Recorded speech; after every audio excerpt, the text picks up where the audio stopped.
Sunny, le village le plus reculé de l'Ardenne namuroise, le village des sorcières, un lieu maudit qui semble oublié de tous.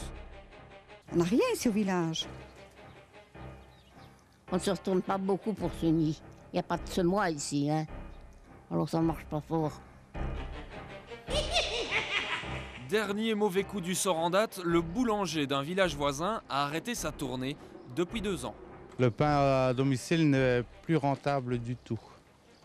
Quand vous avez fini de faire votre travail de nuit et que vous devez payer du personnel à 26 € de l'heure pour vendre... Enfin, je faisais 7 villages, 300 pains, on avait fait le compte. Hein. C'était sans compter un nouveau réseau de distribution. Une vingtaine de personnes handicapées assurent le tri du pain et sa livraison à domicile. Parmi elles, Jacqueline et Gilbert, 77 ans. Alors Gilbert, ça vous rappelle des bons souvenirs, ça, la distribution du pain? Ça me rappelle des souvenirs de mon père, avec mon père, oui. Ça fait déjà des années. Votre papa était boulanger? Oui, mon père était boulanger, oui. Il avait appris son métier à Dinant. Bonjour. Bonjour. Ça permet en même temps de se saluer tous les 2-3 jours, de dire bonjour aux handicapés qui sont bien gentils, qui sont bien polis et qui sont bien de service. Alors vous préférez apporter le pain dans les maisons et Gilbert, lui, pousse la charrette? Il aime bien ça. Vous avez trouvé le beau rôle finalement. Oui. Entre livreurs et clients, il y a un sujet qui anime évidemment toutes les conversations.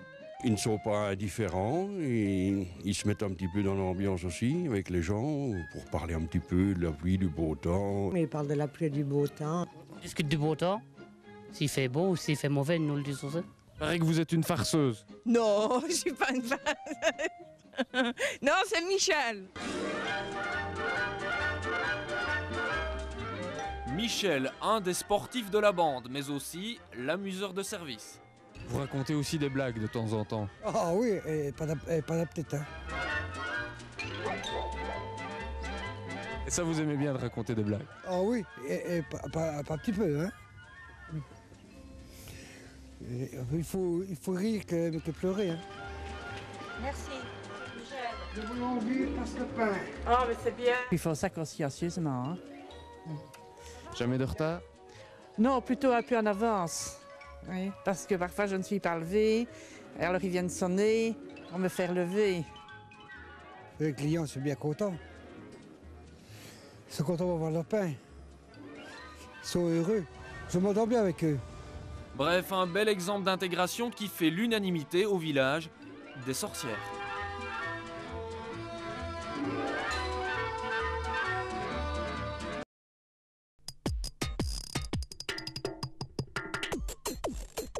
Parmi ses œuvres, l'une est du célèbre peintre Alechinsky, une autre d'un artiste handicapé mental. Lesquelles, pas si simples, et toute l'expo est à l'image de cette devinette. Car il n'y a aucun nom sous l'étoile et rien n'indique a priori s'il s'agit d'un artiste handicapé ou pas. Ça fonctionne comme un jeu, en fait, cette expo. Et l'idée, c'est de proposer aux visiteurs de se faire son propre parcours, son propre cheminement, mais de proposer un regard neutre. Donc d'abord s'intéresser à l'œuvre et puis après, si ça l'intéresse, il y a possibilité d'avoir les informations sur l'artiste, son parcours, son cheminement propre. Vos indices et numéros repris dans la brochure de l'exposition. Ici, numéro 159, La Mante du Christ de Félicien Rops. À côté, numéro 161, l'artiste handicapée Marie-Jeanne Moreau se dessine amoureuse dans les bras de Jésus. L'expo In-Out, c'est ça, des œuvres d'artistes handicapés du MAD Musée qui dialoguent avec des œuvres d'artistes reconnus, comme ici Johan Meul. On a travaillé avec 12 autres collections muséales et dans ces collections, on a trouvé des correspondances. Les conservateurs se sont pris au jeu, ont proposé des œuvres aussi. Et donc l'exposition fonctionne un petit peu comme un immense puzzle. Les correspondances ont été effectuées en fonction de liaisons thématiques, de liaisons formelles également, de liaisons historiques aussi parfois, puisque certains artistes réguliers se sont inspirés de l'œuvre d'artistes dits irréguliers. Donc il y a toujours eu cette liaison entre le in et le out d'un point de vue artistique. Qui est in, qui est out, l'expo se plaît à brouiller les pistes. Pour vous emmêler les pinceaux, il y a par exemple cette toile issue du mouvement Cobra. Ces représentants, ces artistes réguliers, se sont très très fort influencés et intéressés aux démarches plutôt hors normes, notamment à l'art des enfants, à l'art des personnes plutôt dites primitives, ont incorporé ces esthétiques-là dans leurs propres recherches. Et donc du coup, notre regard à nous en 2008 est fortement influencé par ce qu'ils ont pu produire. Alors celle-ci, à votre avis, in, out ou les deux ?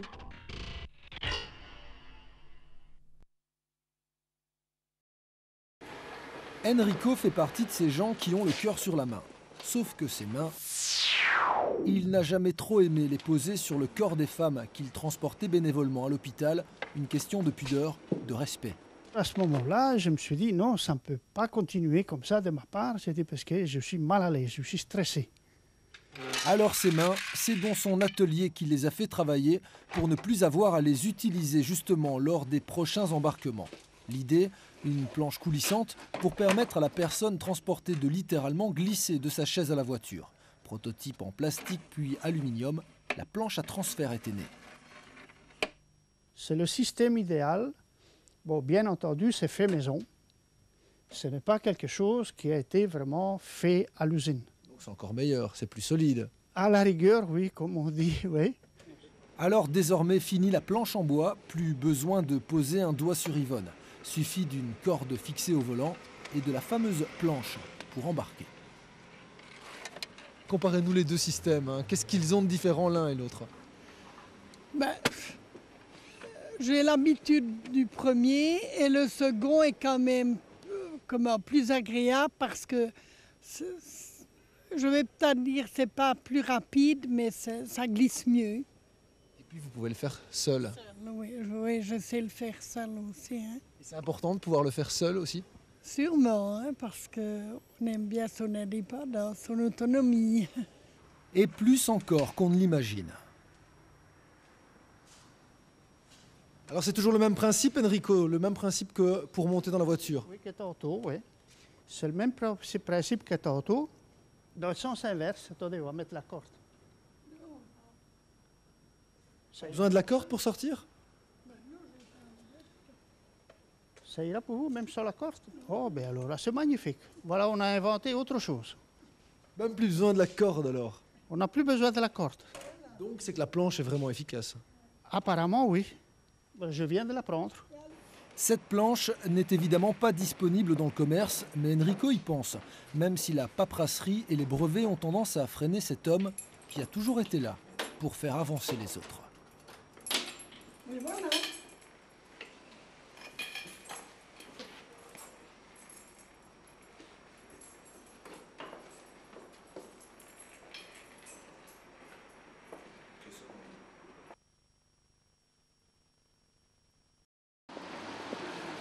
La ville, il la parcourt en chaise roulante depuis ses 40 ans. Une ville truffée d'obstacles, bordures, panneaux sur le trottoir et surtout bâtiments inaccessibles, le lot quotidien de Cléon Angelo. Pour déjouer les difficultés, il en dresse l'inventaire au profit d'un large public. Donc c'est tous les lieux et c'est leur accessibilité, que ce soit positif ou négatif. Ce qui est important, c'est que l'information soit là et qu'il renseigne les gens qui ont des problèmes de mobilité, s'ils savent rentrer ou pas dans un tel bâtiment ou pas. Quelques marches devant une mutuelle et c'est le blocage, impossible d'entrer. Alors l'équipe prend des photos, mesure chaque obstacle, chaque accès. La description sera la plus précise possible. La hauteur de la marche, 19. Objectif, permettre à chacun de juger en fonction de son handicap, car ce qui est un problème pour l'un ne l'est pas forcément pour l'autre, comme ici. Il y a un grand problème pour les personnes en fauteuil roulant, comme on a pu voir, il y a 5 marches pour pouvoir rentrer. Mais par exemple, pour les personnes malvoyantes, il n'y a pas de problème. Le tout, c'est qu'ils voient qu'il y a des marches et qu'ils sont sur une autre type de surface. Et c'est assez bien contrasté, donc il n'y a pas de problème. Toutes ces données se retrouvent ici, sur le site internet de l'association. Là, on peut faire une recherche en fonction de son profil détaillé, un profil qui précise notamment la largeur de la chaise roulante. Petit essai avec une recherche de pharmacie dans le quartier. En quelques clics, voilà la liste et toutes les infos utiles.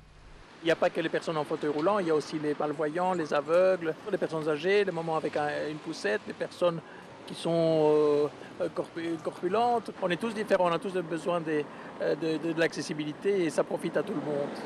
Est-ce que vous diriez qu'aujourd'hui à Bruxelles, c'est encore le parcours du combattant pour les personnes en chaise roulante? Oui, tout à fait. Et encore maintenant, il faut le reconnaître, il faut le décrier. C'est que malgré une législation très sévère à Bruxelles, il y a encore de nouveaux bâtiments qui se construisent inaccessibles, ce qui est évidemment inacceptable. Face à ces problèmes, l'association ne se contente pas de constater. Elle apporte aussi des conseils via son bureau d'architecture. Parfois, les changements apportés sont minimes. Pour ce restaurant, de simples rampes d'accès métalliques. C'est presque rien, mais c'est déjà un obstacle en moins sur la route de Cléon Angelo.